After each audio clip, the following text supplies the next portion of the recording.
तर आपण सर्वांचा यामध्ये त्याग आहे आणि इतक्या लोकांचा पूर्ण देशातल्या त्याग वाया जाणार नाही याची मी तुम्हाला गॅरंटी देतो. पण जसं आमचे पोखरकर साहेब म्हणाले, आपले पोखरकर साहेब, त्याप्रमाणे आपल्याला काय नाट लागलं काय माहिती, आपलं होत आलं की तिकडे कुठेतरी बॉम्ब फुटतो. पण यावेळेस जे झालं त्याबद्दल खरोखर आपल्या सगळ्यांना समाधान आहे.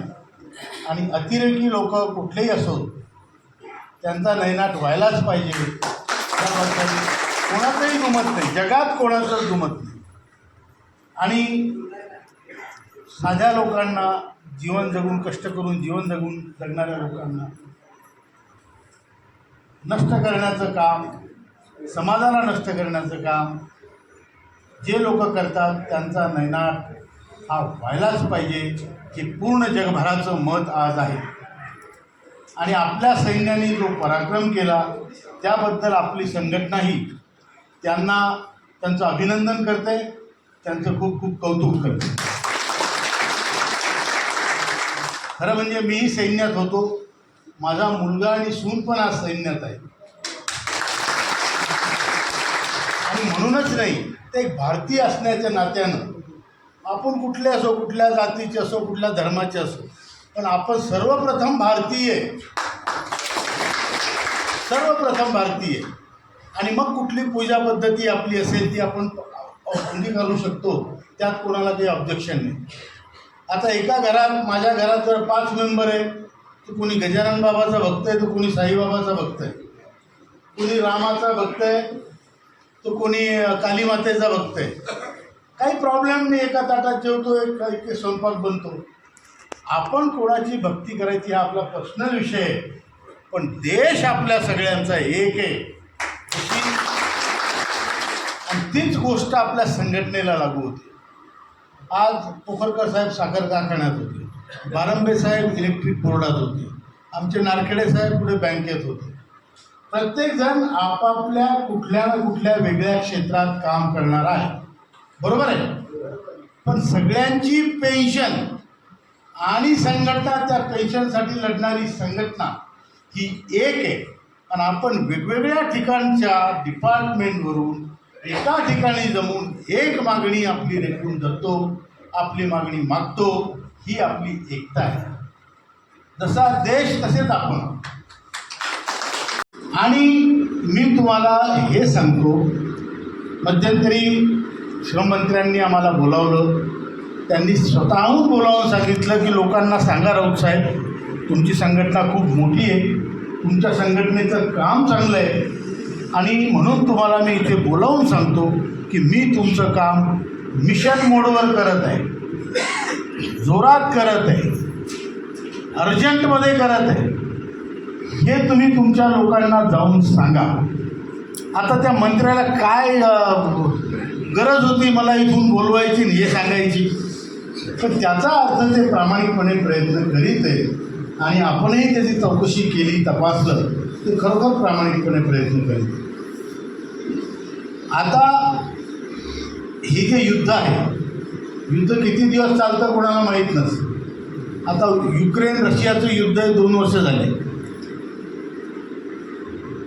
आपलं इस्रायल आणि हमासचं युद्ध आहे, बरेच दिवस झाले. पण हे युद्ध जास्तीत जास्त अजून एक आठवडा 10 दिवस चालेल असं वाटतं. त्याच्यानंतर कदाचित पाकिस्तान नावाचा देशही नसणार आहे, दुसऱ्या नावानं. ते बोलण्याचा आपल्याला काही अधिकार नाही, पण जे आपण पाहतो, वाचतो, त्याच्यावरून सांगतो की 10 दिवसात पाकिस्तानचा विषय समाप्त होईल. आणि तोपर्यंत आपल्यालाही जोरानं आपली मागणी रेटता येते. आपली भानगड काय आहे, तिथं काहीतरी चालू आहे आणि आपण म्हणायचं ते आमचं म्हणजे कोणाच्या मातीला जायचं, मोतीला. आणि मोतीला जातात म्हणजे आमचे पैसे उधार येते त्यांना. ज्याच्या घरी मोतीला चाललो त्यालाच म्हणायचं पाचशे उधारीचं काय झालं, बरोबर आहे की नाही, ते मिळेल. पण अगोदर तो जो प्रसंग आहे तो जाऊ द्या, आपल्याला नक्की आपला न्याय मिळणार आहे. आपल्याला 7,500 महागाई भत्ता आणि मेडिकल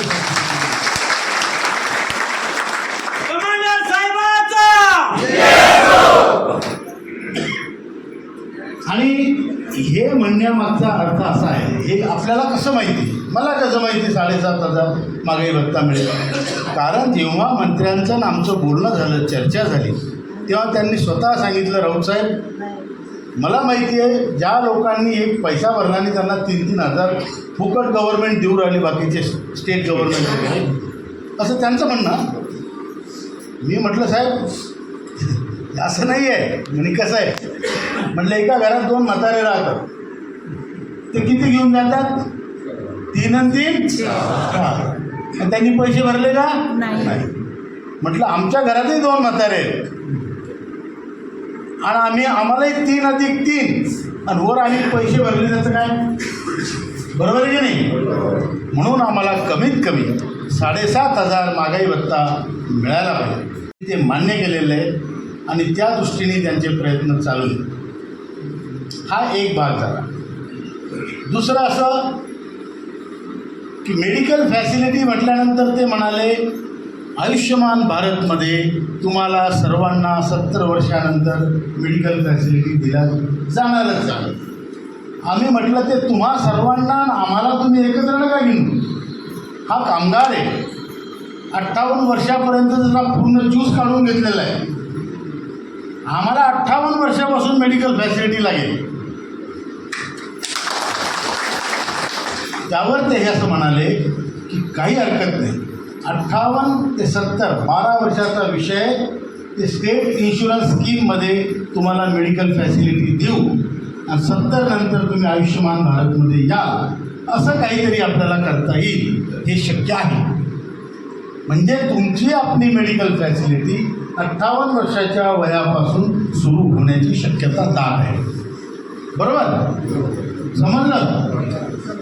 तर मेडिकल फॅसिलिटी आणि मिनिमम पेन्शन याचा हा विषय अशा प्रकारे सॉल्व झाला. मी आता बरेच लोक काही हायर पेन्शनमध्ये इंटरेस्टेड आहेत. मी तुम्हाला सांगतो, पहिले हायर पेन्शनमध्ये EPFO अजिबात इंटरेस्टेड नव्हता.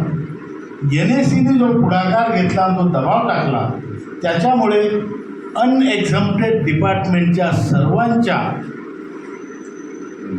पेन्शनी हायर पेन्शनमध्ये त्यांना देण्याचं त्यांनी ठरवलेलं आहे. म्हणजे त्या जवळपास मला वाटतं 5-6 लाखाच्या वर एवढ्या लोकांच्या पेन्शनी त्यातल्या हायर पेन्शनमध्ये होणार आहे. आपल्याला सर्वसारखे आपण ज्ञानेश्वरांच्या म्हणण्याप्रमाणे चाललो, जो जे वांछील तो ते तर ज्याला जी अपेक्षा आहे ती संघटनेने पूर्ण करावी, यासाठी आपली संघटना दिवस रात्र काम करते. आणि साहेबांनी विषय काढला म्हणून सांगतो, अनेक संघटना आहेत. तुम्ही लोकही जेव्हा कार्यरत होता तेव्हा तुम्ही कुठल्या ना कुठल्या संघटनेशी संलग्न होते, बरोबर आहे? मग कार्यरत असताना ती BMS असेल, इंटक असेल, आयटक असेल, C2 असेल, लालबावटा असेल, या सगळ्या संघटना होत्या. कुठल्याही संघटनेने आतापर्यंत आपल्या पेन्शनसाठी काम केलेलं नाही. बरोबर आहे? बरोबर आहे. कारण त्यांनी काम केलं असतं राजावर, आपल्याला हे काम करायची पाळीच आली नसती. बरोबर आहे ना? त्यांनी फक्त तुमच्याकडून तुम्ही रिटायर होईपर्यंत पावत्या फाडून घेतल्या, कारण त्यावेळेस तुमच्या खिशात पैसे होते. रिटायर झाल्यावर तुमच्याकडे काही पैसे नाही, त्यामुळे तुम्ही त्यांचे मेंबर नाही. बरोबर आहे? आणि म्हणून आपली जी संघटना आहे, यांनी सर्व रिटायर्ड लोकांच्या, म्हाताऱ्या लोकांची पूर्ण देशभर मूठ बांधली, एक प्रकारे एकी केली आणि आपण सर्व मिळून संघटना मिळून या एवढ्या मोठ्या क्रूर व्यवस्थेशी भांडत. प्रचंड क्रूर व्यवस्था आहे आपली. इंग्रजांनी सोडलेले बाबू आहे ते. इंग्रज गेले, देश स्वतंत्र झाला, पण IAS अधिकाऱ्याचं ट्रेनिंग बदललं नाही. ते ट्रेनिंग त्याचं काय आहे की कोणतं काम होत असलं त्याला नाही कसं म्हणायचं. याचं पूर्ण ट्रेनिंग आहे त्यांचं, बरोबर आहे. आणि तशा व्यवस्थेशी भांडून आज रोजी ही आपली गरीब लोकांची, म्हाताऱ्या लोकांची संघटना, या संघटनेला पंतप्रधानांनी 2 वेळ अर्धा तास चर्चेसाठी बोलावलं. बाकी या कुठल्याच संघटनेंना बोलावलेलं नाही, पण आपल्या संघटनेला बोलावलं, चर्चा केली आणि सांगितलं की आम्ही हे काम आपण सर्व मिळून करू, मी तुमच्या सोबत आहे. कामाला उशीर होतो आहे कारण कामही कॉम्प्लिकेटेड आहे.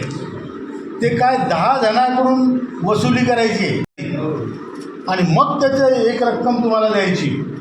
तर त्यामुळं हा जो विषय आहे, हा विषय इतका सोपा नाही की हे पैशात खिशात आत घातला, हे घ्या तुमचे पैसे.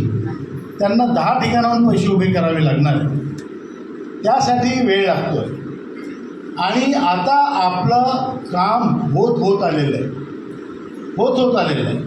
इनफॅक्ट मला तर असं वाटत होतं की एप्रिल किंवा मेमध्ये होईल, इथपर्यंत जोरात झाले. पण आता दुर्दैवानं हा प्रसंग झाला, हा प्रसंग निपटला की आपलं काम लवकरात लवकर प्रायोरिटीवर होईल, यात मला शंका नाही. मला म्हणते लोक निराश होत आहेत, साहजिक आहे. 10 वर्षापासून आपण भांडतोय, काहीच मिळत नाही, नुसतं आगे बढो हम तुम्हारे साथ है, नाही तो असा कसा देत नाही. आता पहिल्यांदा जोमात म्हणतो तुम्ही असा कसा देत नाही, आता आपण म्हणतो असा कसा घेतल्याशिवाय राहत नाही. आपला झाला, आता आपण मऊ पडलो, बरोबर आहे. पण आपण सगळे ओरिजिनली मूळतः शेतकरी माणसं. पहिले JCB नव्हत्या, होत्या का? क्रेन नव्हत्या. कुदळीनं, टिकासानं आणि पहारीनं आपण विहीर खोदायचो. कशाच्या भरोशावर? कोणीतरी पानवाड्या पायाळ माणूस आपण आणायचो, भाऊ इथं पाणी लागेल का? तो अंदाजे सांगायचा कडा इकडं आपट्याचं झाड आहे लागेल, बरोबर आहे. आणि मग आपण घ्यायचो ते मिशन हातात. आता विहीर खोदायची म्हणजे खोदायची. मग आपल्याजवळ काही असो नसो, ज्वारी धान्य बाजरी बस्ता समजतं, बस्ता अंगातले दागिने बिगिने मोडून विहीर खोदायला लागायचं. आता विहीर झाली पुरुषच बनायचो ना आपण. एक पुरुष विहीर झाली की इकडून वाळके आप्पा यायचे, लागला मी का पाणी आणलं. मी आता म्हटलं होतं राजा इथं घेऊ नका, ते तिकडं बरं होतं. आता तुम्ही इतके पैसे घालून बसले, एक पुरुष विहीर खोदली, आणि आता ज्या लोकांना तुमच्या विहिरीत इंटरेस्ट नाही ते येऊन तुम्हाला म्हणणार अरे अरे अरे हो खडक लागला वाटतं, अरे अरे आता कधी जाणार आहे, द्या सोडून, शेततळ करा, बरोबर आहे ना. ज्या लोकांना तुमच्या पराक्रमावर विश्वास नाही ते लोक येऊन तुम्हाला सांगतात की हा निर्णय चुकलेला आहे, विनाकारण खोदत बसले इथं. अहो त्याच्यापेक्षा बोर घेतला असता, काहीतरी आयडिया, बरोबर आहे. पूर्वी बोरची सुविधा नव्हती आपण. मग असं करत करत आपण आशेमारी ती विहीर खोदत राहतो. रोज देवाच्या पाया पडतो, म्हणतो आता पुढच्या कुदळीत ते नक्कीच पाणी लागेल, बरोबर आहे. मग या बाबाकडे जा, त्या पीराकडे जा, त्या महाराजाकडे जा, पाणी लागेल का? आणि तेही म्हणतात हा लागेल. पण आपल्या पराक्रमावर विश्वास ठेवून, आपल्यासोबत जे लोक येतात त्याच्यावर विश्वास ठेवून, आपल्यावर विश्वास ठेवणारा एखादा पाहुणा, एखादा मित्र सापडतो की भाऊ माझं 10,000 रुपये जा घेऊन खन, बरोबर आहे ना. मग त्यासाठी आपण ती विहीर खोदत आणि एक दिवस पाणी लागलं की मग ज्यांनी आपल्याला नाव ठेवलेलं असतं ते येतात, हो लागलं का? मी तर म्हणत होतो लागलच म्हणून, बरोबर आहे. आपली कंडिशन अशीच आहे, तुम्ही पहारी मारत राहा, पाणी लागणार आहे. आणि तुमच्या विहिरीला पाणी लागलं की जे घरी बसून विचारतात काहीच नाही का अजून, चालले आपल्या मिटिंगले केव्हाही, बोलवलं की निघले, ते झालं नाही का अजून, ते म्हणतील मी तर म्हणतच होतो, मी म्हणत होतो की होणारच आहे, बरोबर आहे. ते म्हणतील आता मी तुम्हाला मदत करायला येतो पाईपलाईन टाकायला. आणि पेन्शन वाटपात हा गडी पहिल्या नंबरवर उभा असणार, बरोबर आहे. त्यांनी कामं केलं तर म्हणाल घेऊ आरामात, थोडंसं दमलो, थोडं श्वास घेऊया. पण हा ताजे तवाना गडी जो घरी बसलेला आहे तो धावत जाऊन पहिल्या नंबरवर उभा राहणार, बरोबर आहे. तरी चालेल, त्यानेही पहिल्या नंबरवर उभं राहिलं आणि त्यांनी पहिली पेन्शन घेतली तरी चालेल. पाणी एकदा विहिरीला लागलं की ते पाणी कुणीही पिलं तर आम्हाला आनंद, बरोबर. ते पाणी माणसंच काय जनावरांनी सुद्धा सुखी व्हावं, शेतीसुद्धा फुलावी अशी आमची इच्छा आहे. म्हणून ही विहीर खोदण्याचा कार्यक्रम आपण सगळे मिळून करतो. कोणाची कुदळ आहे, कोणाचं फावडं आहे, कोणाचं टोपलं आहे, कोणाची मेहनत आहे, कोणाची दोरी. पण विहिरीला पाणी लागल्याशिवाय थांबायचं नाही. आणि तुम्हाला हे सांगतो, विहिरीला पाणी लागल्यावर बाकीचे पाहायला येतील, प्यायला येतील, ज्यानं खोदलं त्याचं जे समाधान आहे, त्याचा जो घाम त्या मातीत पडलेला आहे त्याचा आनंद काही वेगळाच असणार. आपलं काम होणार आहे, लवकरात लवकर होणार आहे. आता जर समजा हा भारत पाकिस्तानचा प्रसंग नसता तर मी तुम्हाला गॅरंटीने सांगितलं असतं 1 महिन्याच्या आत तुमचं काम होतं. आता हा प्रसंग झाल्यावर आपण ह्या गोष्टीची चर्चा पुन्हा त्या मंत्र्याशी करणे म्हणजे मौतीला जाऊन उधारी मागण्यासारखे, बरोबर आहे. त्यामुळं थोडासा आपण संयम ठेवू, दम ठेवू.